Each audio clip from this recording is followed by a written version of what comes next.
भाषण दे रहे थे कि उसका प्रभाव कुर्मी समाज के गांवों तक है। वो बच्चों को ऐसे करता है, खुद सुने फॉर्म, लड़का लोग से फॉर्म लिया है एनटीपीसी में नौकरी दिलाने के नाम पे और जाके बाथरूम में फेंकने का काम किया। तो इसलिए उनसे पूछिएगा कि 19 साल से आप सरकार में चिपक कर रहे हैं, दुबक कर रहे हैं, आप अपना हिसाब लीजिए। इसलिए आप हम लोग जिस मुद्दे को लेकर आए हैं किसी समाज, किसी जाति, किसी धर्म का मुद्दा नहीं है। झारखंड के 3.25 करोड़ लोगों का मुद्दा है।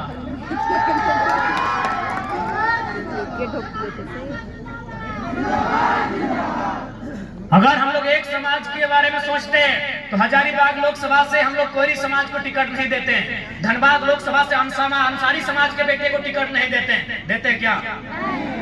तो इसलिए जब उन लोग को कुछ नहीं मिला, जब उन लोगों ने देखा कि ये लड़का झुक नहीं रहा है, इसको धमकाते हैं तो और गुस्से में बात करता है, इसको डराते हैं तो और निडर हो जाता है, तब वही लास्ट में बचा है जाति धर्म, यही तोड़ा जाए, मरोड़ा जाए। क्योंकि हम आपको 7-8 दिन पहले की एक घटना बता रहे हैं। और मांझी में 2 उद्योगपति हमारी गाड़ी में आके बैठे और गाड़ी में बैठते ही हमको एक लिफाफा लगभग इतना था हमारे हाथ में थमा दिया और बोला रखिए चुनाव में काम आएगा। हमने 10 सेकंड भी लेट नहीं किया था और रिटर्न वो लिफाफा उनको दे के फेंक दिया था और हमने कहा कि चुनाव हम जनता के भरोसे लड़ने आए हैं, आप इस पैसे को अपने पास रखिए।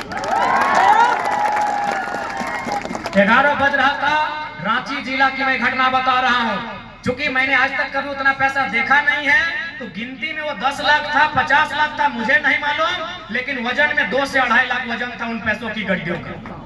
हमने 10 सेकंड लेट नहीं लगाया और रिटर्न उनको फेंक के दे दिया कि आप अपने पास रखिए। यानी उनको भी मालूम है कि ये लड़का सिस्टम में आने के लिए तैयार है।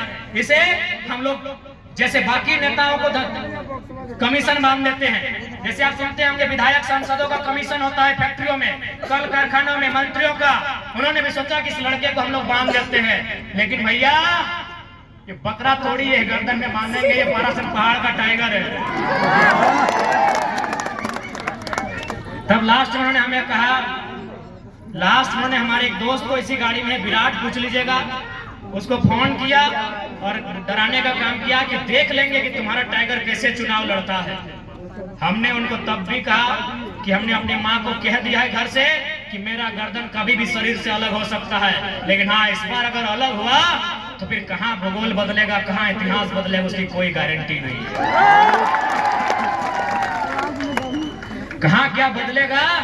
और आज आपसे फिर कहेंगे ये जमीन आपकी है, ये राज्य आपका है, ये गांव आपका है,